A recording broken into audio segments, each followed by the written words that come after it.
Good morning. It is 6:17 a.m. on Thursday, June 22nd, 2017. I'm Christiana Ellis and I just got up. This is 5 more minutes. So, as mentioned yesterday, I took the day off work. Uh, Needed to kind of clear my head a little bit, get some rest, and just give myself a little bit of space to, process. Um, Again, I want to thank everybody who kind of reached out with, sympathies and so on. I got one comment that was saying that I think this was, I want to say Joan, saying admiring my optimistic attitude, and I appreciate that, and in the sense that it's not it's not always easy to be optimistic. And it's something I feel like I have a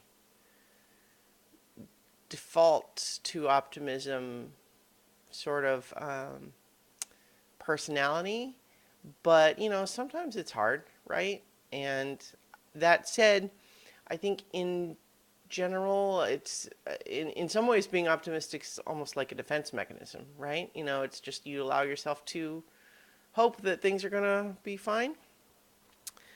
Um, in any case, I feel like it's in a lot of ways it feels like a decision that I'm making to be optimistic, and if nothing else, it's part of you know coping mechanisms for anxiety that I've built up over the years. Like it's always been something I've struggled with a little bit, and I've talked about it on this, and I don't want to make it sound like. I mean, there are a lot of people who deal with anxiety disorders that are much more severe than mine. So I don't want to overstate things, but just lots of like even going back to when I was a kid, there was things like I'd hear the phone ring and my first thought would be, oh no, it's bad news, even though there's a million things that a phone call could be, and it doesn't mean it's bad news. And this was when I was a kid, before everyone had cell phones and texting and all the time. So it's like the phone was how you talked to someone if they weren't there in front of you. So there's plenty of reasons why someone would call you on the phone. But I'd hear the phone ring, and my first thought is like, "Oh God, what's happened?" Nothing usually.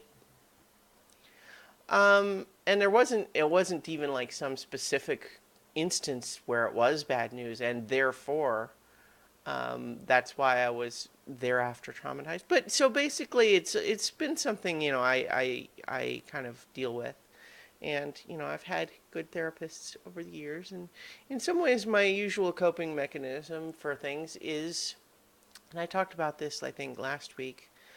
Um, Usually, when I start feeling sort of that type of irrational anxiety coming on, my I just kind of talk myself through it, and that's how it works. I just kind of say, okay, well, hang on.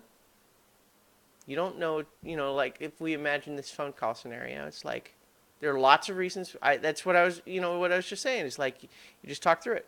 There are lots of reasons that someone might call, all sorts of reasons. And so instead of assuming the worst, especially when it's not even the most likely outcome, just creates stress in you that is non-productive, counterproductive either, even, because you are creating emotional and sometimes even physical stress in yourself out of literally nothing. And that's not useful. But as I talked about last week, sometimes actual bad stuff does happen, right? It's not, these things are not imaginary. And I consider myself pretty lucky that, by and large, there's I have not suffered nearly as much as a lot of people in this world have. Um, but it's just one of those. I don't, but at the same time, it's inescapable that any life lived is going to have some kind of heartache in it, and my talking through it by telling myself, "Oh, well, it's probably fine. Here's why it's going to be fine." only works in cases where the actual where that might be true, you know. So, and in a situation where the idea that the bad outcome is not vanishingly unlikely, that sort of a logic doesn't work as well. Now, that said,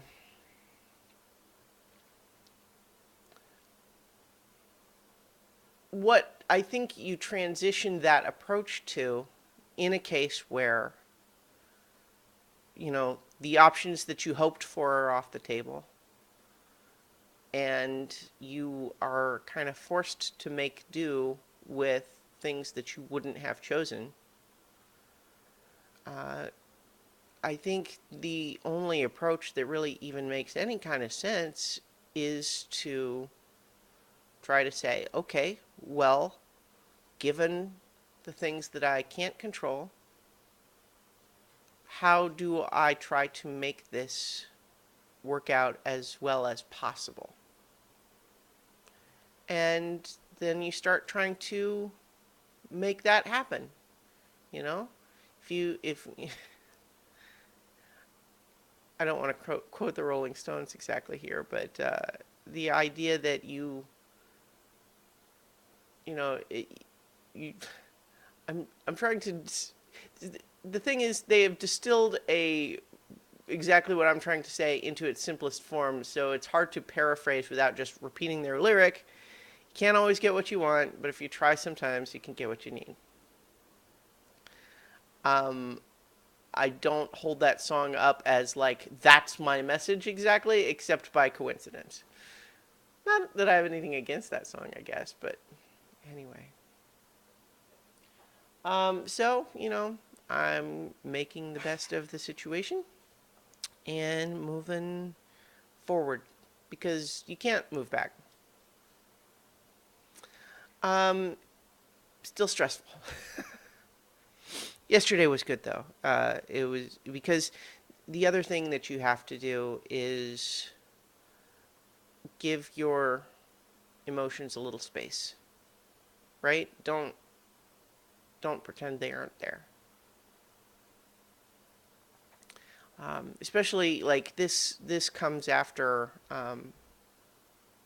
a personal loss of like a family loss of my uncle a couple months ago, and that was hard too. And I don't want to equate the two things exactly, um, because I mean obviously one is a human being that I've known my whole life, um, but on the flip side, Luna I see every day, right? I don't know, just in terms of the pure emotional impact. I don't know. I don't want to compare them. They're not comparable things.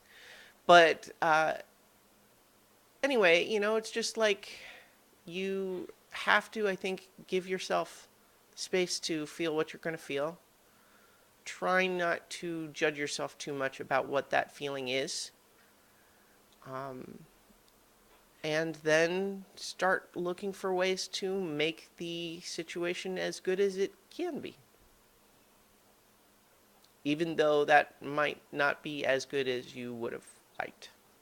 Anyway, so many levels went great last night. It was a really great session. I was really happy with that. And so I think, like, tied to that, there was a brief thought of my, that came up to my mind. I'm going longer than 5 minutes today. Just the idea of like, oh well, should I cancel because I'm emotional here? It's like, well, I mean, I could, but it seems to me that canceling things that bring me joy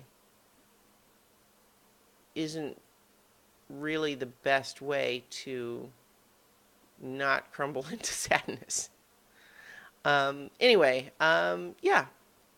So, here's to not crumbling into sadness. God, that sounds awful. I'm doing okay.